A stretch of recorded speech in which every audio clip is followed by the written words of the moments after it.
You are listening to I Am Refocused Radio with your host, Shamaya Reed.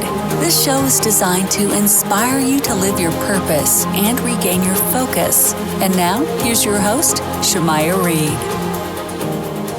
Hey, welcome to I Am Refocused Radio. We are here once again today. Man, we have another episode lined up for y'all today. We're going to talk to amazing person, Fatemah Mirza. She is a career coaching and resume expert. And if you know that we all have a little struggle with our resumes every now and then, well, she's going to be the one to come to rescue to help you just stick out from the rest of the crowd, because we know what it's like when you're trying to get a new job. Sometimes you just kind of blend in with everyone else. Well, this episode, we're going to learn everything about resumes and also a little bit about career development, maybe some interview coaching and some tips that you can take from that. But first and foremost, Fatemah, I want to welcome you to the show and say, how you doing? Thank you so much. Thank you for having me. I'm doing really well. How are you? I'm doing great, and it's good to have you on. Now, before we dive into what you're doing today, give us a little backstory. What's some of the things that inspired you to say, you know what, I want to get into career coaching and specializing and helping people improve their resumes? Absolutely. One of the things that inspired me to do this is a lot of people, I think they have a lot to say about their own journeys and about, why they're skilled and why they want to do what they'd like to do. But a lot of times I feel like professionals struggle to make that relevant to whoever is listening, whoever's on the other side of that computer or the table. So one of the things that I've run into a lot in my career is I see people's resumes that go into a lot of detail about everything that they've done. And this sometimes causes the HR people to pigeonhole them or dismiss them or say that they're overqualified or underqualified, when really all it takes to kind of fix that is to think about what they're hiring for and build your resume so that it's reverse engineered to speak to that, rather than taking your experience and putting it on paper, which I know a resume is supposed to be that. It's supposed to be like a summary of everything that you've done, but it's actually really a marketing document. And you don't want to talk about everything. You just want to keep it relevant to whatever they're hiring for. So once I made this connection, I started teaching it to people, and I realized that people really have a hard time understanding where that gap is happening. And I'm really happy to say that I found a fulfilling career showing people how to find that gap and how to speak to it. I can imagine it must be a huge problem, and I wouldn't be surprised. We all been there. When I applied for my first job, I got someone's help. I did not do it by myself. And I think that is going to be the norm. People who are taking their career move seriously, they're trying to make sure that they're nice and polished and they're going to stick out. And that leads to this question. What are some of the common issues with people's resumes when they submit it out to a company? Sure. So I think the biggest issue I kind of already mentioned, like people kind of talk about everything rather than focusing on the job description that they're supposed to be doing. The other thing is, it's very common to transition from one career to another these days. It's just normal, like it's expected really. But oftentimes the people that are on the other side of the table are more used to like a traditional world where that's not the norm, where you do one thing and you do it forever. So a lot of the things the main thing they're looking for when they're looking at your resume is, do you have a job title that is kind of in this career path? So if you're making a transition, let's say you're going from like teaching to marketing, they might see that and be like, okay, this is not someone I want to consider. I'm going to dismiss them. I'm going to pigeonhole them. This is a teacher. This is not a marketer. One of the things you can do to fix that is to really only talk about whatever you did that relates to marketing. So if you have, let's say, teaching experience and you're like, man, this does not relate at all to marketing, just put the job title. There's no need to talk about like how you improve test scores and all of that, unless you're going to be a marketer for teachers or something, So that's one mistake. The other thing that I think people do is, it's like when you read a book, if it's boring in the beginning, you're going to skim through the rest. But if that first line grabs you, like, have you ever seen like Tarzan, the Disney movie? Mm-hmm. You know, the opening sequence, I talk about this all the time. It's so interesting. This family goes from jumping off of this burning ship to building their own house to getting killed. Like, all this stuff is happening within the first 2 minutes. That's what you want to do with your resume. You don't want to put people to sleep. You want to say, I know exactly what conflicts you're trying to resolve in your business. I have done that before. I have a history of doing that. And even if the rest of your resume isn't super interesting or exciting, if that first part grabs them, they're going to read the rest of it with a lot more positivity and, you know, kind of favoring you more than they would if your beginning is not interesting. And all that is good information. Now, when someone gets to I think the most scary part, I could be wrong, but you can correct me. What's up with cover letters? Because it's either one skipped or it's done completely wrong. Mm-hmm. Tell us, what is the science behind cover letters and why that is so important? Sure. So historically speaking, a cover letter was a cover to your resume, right? Like, you would print it out, you'd staple it to your resume, you'd put it in an envelope and mail it out to a company whose listing you saw in a newspaper. So that's how people used to read cover letters. Like, they would open up the envelope, they would see, okay, these are the skills you have. This is interesting. I will read the resume now. Now the experience is different. The person who's hiring logs into their applicant tracking system or their hiring portal, and they have kind of like a condensed version of everybody. Like, you know how when you do a Google search, you don't see the entire page that you're landing on. You see little blurbs that describe, hey, if you click this page, here's what you're going to get. Similarly, these systems will give them these little blurbs. If that's interesting, they'll click on it and they'll read your resume. If that resume is interesting, they're going to read the cover letter. So the experience of the reader has totally changed, and cover letters basically need to reflect that. So back in the day, I mean, it was kind of encouraged to put in a lot of effort into cover letters, like, hey, customize it, you know, try to find that person's name, really address it to them like it's a proper letter, encouraging them to read your resume. That advice is not really relevant anymore. So now, if you want to write a good cover letter, first and foremost, you have to be careful with your time. Like, it's not going to be your best interest to spend, you know, an hour per application writing a cover letter from scratch. What you should instead do is have a template that's like pretty solid, like spend an hour on that. And then when you're applying, don't spend more than 2 minutes tweaking it. That's one big mistake I've seen a lot of younger people make, is they really put their heart and soul into their cover letter because they're looking at this outdated advice. And then they're like, they're not even reading the letter. Like, what am I supposed to do? Well, some people will read the cover letter if your resume is interesting. I actually have some statistics to show like how many people like reading resumes. It's 56%. So my advice is, and this changes from industry to industry, like the nonprofit industry and like the education field, they prioritize cover letters more because they really want to see who you are as a person and that you're passionate about the field and stuff like that. In IT, they don't care. They're like, whatever, just get the job done, right? Yeah. So that statistic varies from industry to industry. But the point is, there are some people reading it. And if you can just make a difference for those people, like, it can move your application forward, but don't overthink it. Don't overdo it. Just spend a little bit of time crafting the perfect letter that can quickly be customized. Once again, let's Talent Focus Radio, talking to our guest today, Fatemah Mirza. She is a career coaching and a resume expert. She's also helping people with just interviewing skills as well, because it's one thing to have a great resume. But how important is the interview process and basically first impressions? I would say it's really important. Whatever you present, you know, in the interview does make or break whether you get the offer. So it is very, very important that you present yourself as well as possible and try to get a little bit of practice before the interview.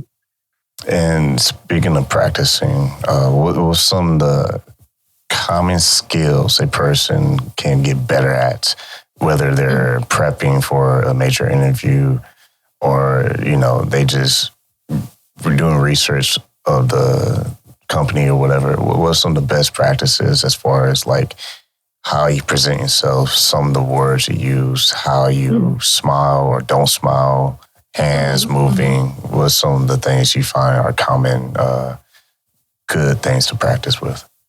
Sure. So I think the best thing to practice, if you only, let's say, have like 10 minutes to prepare for an interview and you absolutely have to prioritize your time, the key thing that you want to practice is look at the job description they're hiring for and really make sure that your answers use the language presented in that job description. Like I had this client who I was coaching for interviews, and he was trying to transition into curriculum development from the teaching space. So he was a teacher and he was doing some curriculum development, but he wanted to do that full time. Now, the skills are very similar, but some of the language used is a little bit different. So what would happen is he would go for interviews and then people would just be like, oh, whatever, you're just a teacher. Like you haven't really done this properly. However, if you really use the language they're using in that space, you give them this vibe like, oh yeah, I'm in the know. Like I know how to speak your language. I know your world. So that's minimum what I would do.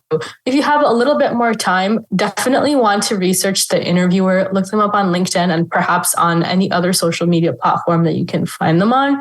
See, what they like, what their journey has been, because this has a great potential for you to connect with them in a deeper level. Because at the end of the day, like we're not going to try to work with people we don't like. So establishing that likability is really important. Like I had this interview recently with a gentleman who, his career path was really interesting to me and it was like very aligned to mine. So I asked him a couple questions about that when it was my turn to ask questions, and I could tell he really liked that. So that's an additional level of prep that I would do. And then depending on the industry that you're in, more prep can involve studying their website, studying their products, looking at their marketing collateral, looking them up on different social media platforms, the company, and all of that good stuff.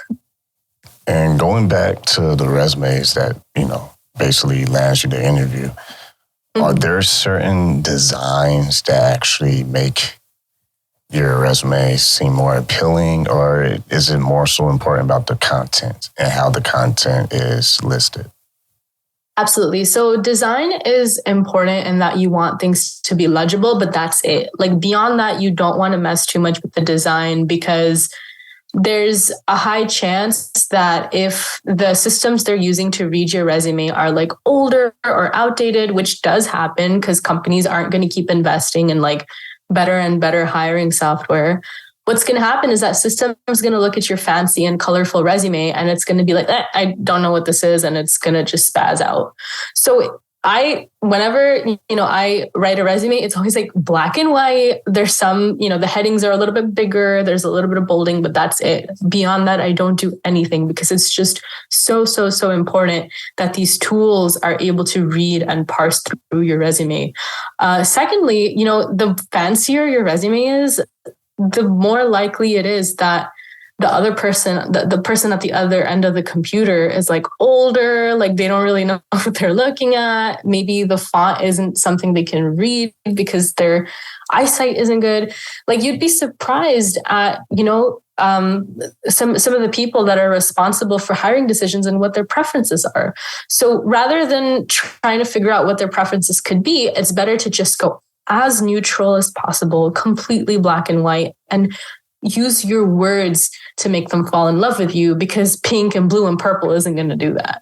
That's pretty good right there. That's almost kind of funny right there. But yeah, talking to Fatemah Mirza here on Refocus Radio, and when people are really into the job, now that they got it, right? Biggest test is everything on your resume, legit? Because now the test is how you going to perform. Because this whole point of having a resume is being able to like work well where you're at, because that's what builds, for the next opportunity. What are some of the things people can practice when they are in the job now that they have it? Because there's got to be some fundamental things that people can practice that will carry them on. Because I feel like the more you are working and performing in a higher level, your next resume is going to be a lot more easier. Absolutely. So there's two things you can do. The first thing is to understand that this job that you've just taken is a stepping stone to the next one. So if that means, if to you, that means, a different job title, like let's say you just got a job as a sales associate and you want a sales manager job as the next one. So for you, you can map out like, okay, I'm going to try to get promoted here, or I'm going to try to build up that, management skill by mentoring people and by doing some sales road mapping and forecasting. And so I can add these to my resume and get that job title elsewhere. Maybe that's your next priority, or your next priority is, I like this job. I like the job description a lot. I like what I'm doing, but I'm not getting paid enough. I want to find the same job at a different company where I'm being valued more. So having this roadmap in mind is important because then it can help you understand what to prioritize. The second thing is you want to actually excel at the job itself so that you are able to walk away with a really strong resume with lots of great accomplishments in there, showing that you achieved everything that you were hired to achieve. So this actually begins when you're interviewing. When they ask you, hey, do you have any questions for us? One of the questions you have to ask, if they haven't made it obvious already, is, hey, what's it going to take for you to say within the next 6 months that I've been a successful hire? Or what are your most pressing projects that you need to have concluded within the next quarter or 2 quarters or whatever? So what is their headache basically? What are they trying to solve? Based on that, you can figure out what objectives you need to achieve. And if there are any skills you need to learn to hit those objectives, then you can hop on to Udemy or LinkedIn Learning or whatever and practice those skills. You also have a resource for our listeners. They can go to your website, CareerTuners.com/free-resources. And that page, explain a little bit what some of the tools that people can tap into and just use for furthering their goals. Absolutely. So if you guys head on to CareerTuners, that's CareerTuners.com/podcasts. Actually, I have a few more free resources there for people who listen to any of the podcasts that I'm going on. Some of the great free resources that me and my team have put together entail my resume cheat sheet. It's just a 2-page cheat sheet that literally breaks down everything you need to have a powerful resume. And I put this together after surveying more than 3,000 recruiters on hiring best practices. Similarly, I have a LinkedIn cheat sheet that I created using the exact same surveying process. That is also something you can grab there, as well as a cover letter template and my interview cheat sheet, which has a bunch of templated answers for the toughest interview questions, answers that, people get wrong all the time. Like some of the simplest questions, like tell me about yourself. People mess it up so badly all the time. I break down exactly what they're looking for, how to answer, how to keep your answers short and to the point. You can grab that, as well as the only networking template you will ever need. All of that is available at CareerTuners.com/podcasts. And I have to go back to the interview portion, because if you had it on top of your head, what's probably the number one worst thing a person can say during an interview? I think the worst thing you can say during an interview is basically not speaking their language, right? Or, the worst thing is, cursing, foul language, all of that. But like in the normal thing that I've seen a lot of people doing is, like that guy who kept talking in like teaching language when he should be talking about, curriculum development language. That's one of the big things he was doing. Another big mistake I see a lot of people making, which is frankly really surprising to me, is saying anything negative about their previous employer or colleagues. That is a big no-no.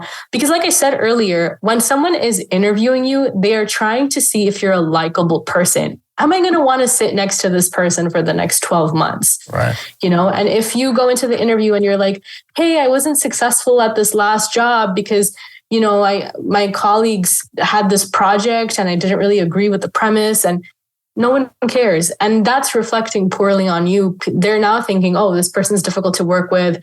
They are going to relate more with the person you're talking trash about. So it's just do not do that at any cost. So there are a few ways to actually channel that frustration in a way that's productive, rather than using language like, oh, we didn't really see eye to eye, which is very, very kind of hostile and not very nice.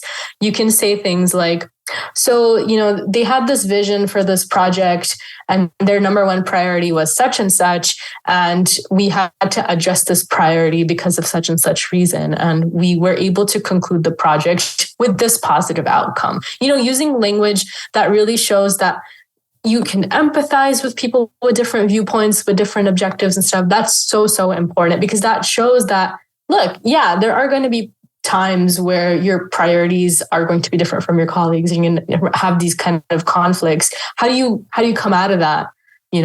Is it by holding grudges and being like, oh, now this project isn't in line with what I wanted to do? Or is it, okay, I see your point. Let's see how we can hit both of our objectives, Yeah.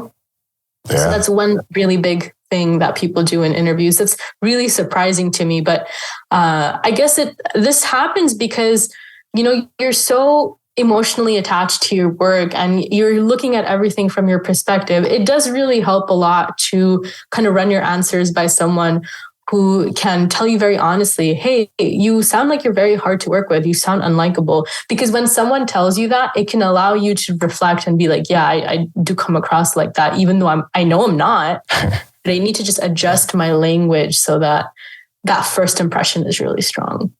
Because you need career tuners. That's the problem. That's the problem. We need maintenance done.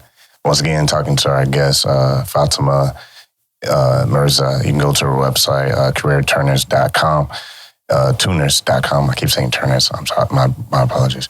When people are really into getting their career intact, because everyone has goals, but you need a roadmap to get there. You have tons and tons and tons of testimonies. If testimonials on your website, people using your service. What's one that kind of sticks out where they got a big job and maybe they didn't think they can get it in the first place until they got your help, and then boom, they were able to achieve that? I mean, there's quite a few like that. There's one gentleman who left a review on one of my colleagues' profile that said that he doubled his salary, and then after a couple of years at working at that job where he was making double his pay, he was like, hey, can you update my resume again? I've done a bunch of stuff. And then he went on to secure a 15% additional increase over that doubling. So that one was really good. I think it just goes to show, especially pre-COVID, a lot of people were just not really empowered to negotiate their salaries and, really ask for what they're worth and all of that. But I think COVID, there was a lot of awareness that, hey, what are you making and what are you making? And let's see if we can figure out how we can all make more money together. So I think the world seems to be in a slightly better place post-COVID just for that reason. And I hope that continues. I hope people are continued to ask for more, understand, how to do salary research and go after those companies that do value their employees. Once again, Fatemah, you go to her website, CareerTuners.com. And when we wrap this up, last question, call to action that you want our listeners to take. We did kind of touch on some of the resources you have on your website, but is there any other call to actions that you like for us to explore? If you want to follow me on Instagram, I'm at CareerTuners. It's Career Tips by CT, at Career Tips by CT. And on LinkedIn, you can just search for CareerTuners and follow me. Once again, talking to our guest here on Refocus Radio, Fatemah Mirza. You go to her website. It's an easy website. I mean, it's what we all need. We need a tune-up. Go to CareerTuners.com. If you're tired of your resume just not doing its job, well, it's time to get it maintenance checked out and go to that next level. Once again, I want to say thank you to you, Fatemah, taking time in your schedule to talk to Refocus Radio today. It's my pleasure. Thank you for having me.